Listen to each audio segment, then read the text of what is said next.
Troisième volet du triptyque pour les Wildcats d'Épinal qui, au sortir d'une défaite lors du derby à Strasbourg, c'était mardi 4-1, vont recevoir Cholet, encore une équipe de haut de tableau. On va voir tout ça avec Armand Jaillat qui est de retour depuis quelques matchs. Bonjour Armand. Bonjour.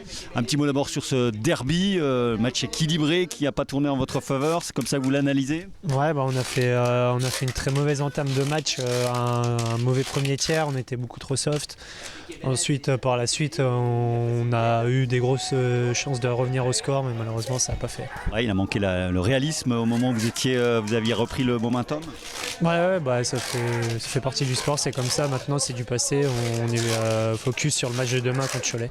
Ouais, parce qu'il y a encore des points à aller chercher pour vraiment se mettre au chaud pour les playoffs. Ouais, il reste 9 matchs, ça va être 9 matchs, 9 finales. Chaque point va être important pour vraiment être sûr de pouvoir jouer les playoffs. Cette équipe de Cholet, vous la connaissez bien. Comment vous appréhendez ce match-là?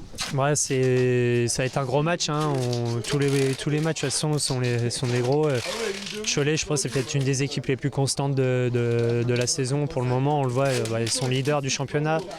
Donc voilà, demain, on va vraiment appréhender ce match avec sérieux. Et puis on va avoir besoin du soutien du public pour aller chercher la victoire. On va prendre de vos nouvelles. Vous allez enchaîner un troisième match en une semaine, mine de rien. Comment ça se passe, cette reprise? Ouais, ça va.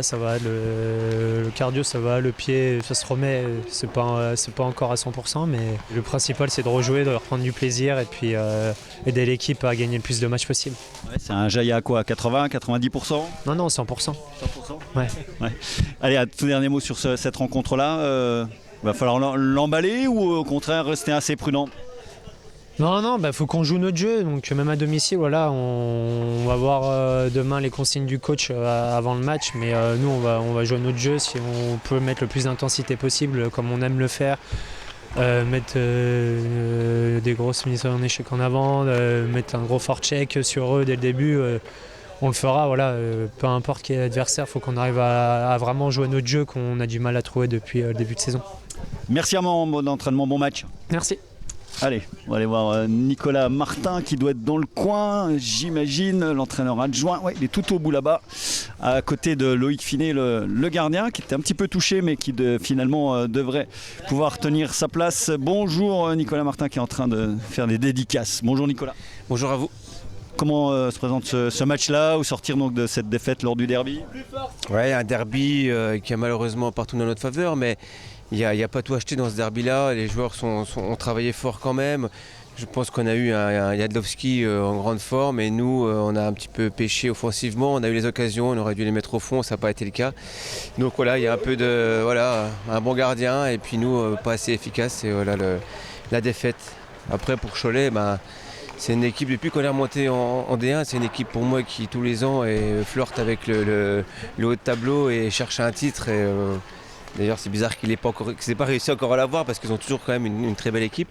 Et puis, je me cache pas, c'est une équipe que j'apprécie pas par rapport à son style de jeu et tout ça. En play-off, tout ça, ça a toujours eu des conflits, même si je m'entends bien avec les coachs, mais si des fois c'est un peu tendu.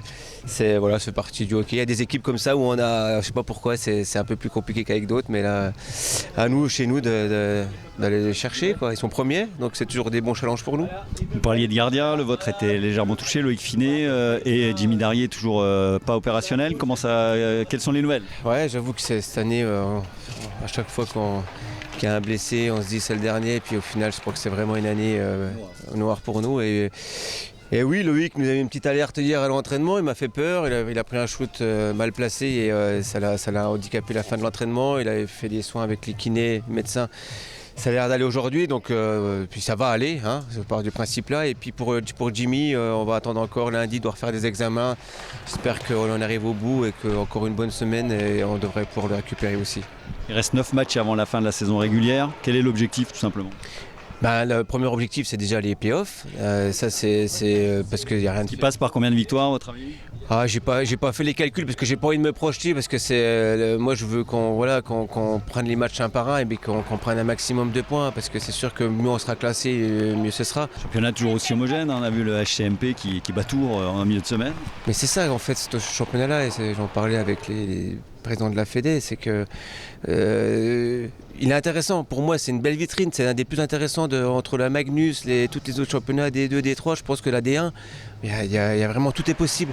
Tout à fait possible. Par exemple, que le 8e Épinal puisse battre le leader Cholet ce samedi, malgré les absences du capitaine Charpentier, du gardien Darié qui doit subir une infiltration au poignet ce lundi, et d'Alexandre Lubin, lui blessé cette semaine à l'entraînement.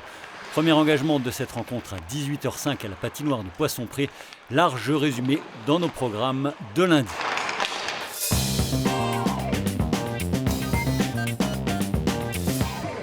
Dans le reste de l'actualité sportive, du football tout d'abord. Après une prestation contrastée le week-end dernier sur ces images face à Saint-Privé-Saint-Hilaire, le SAS 13e accueille ce samedi les Corses de Furiani Agliani, 5e à seulement 2 points. Attention, coup d'envoi exceptionnellement à 15h. Un cran en dessous en N3, le Estaon 4e fera sa reprise sur le terrain de Pontarlier qui compte le même nombre de points.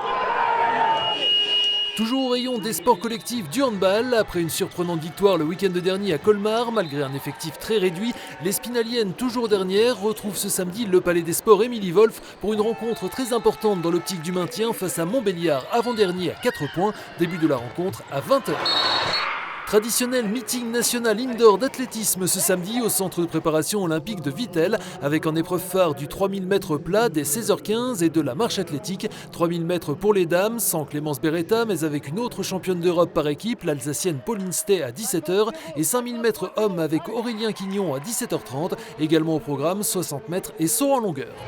Après Vittel, justement, direction Saint-Dié pour le 2e championnat des Vosges de gymnastique de la saison. Gym artistique féminine par équipe de niveau fédéral A avec 9 clubs représentés et 205 athlètes engagés. Début de la compétition samedi dès 15h jusqu'à 18h40, dimanche de 10h30 à 16h45 au gymnase René Perrin.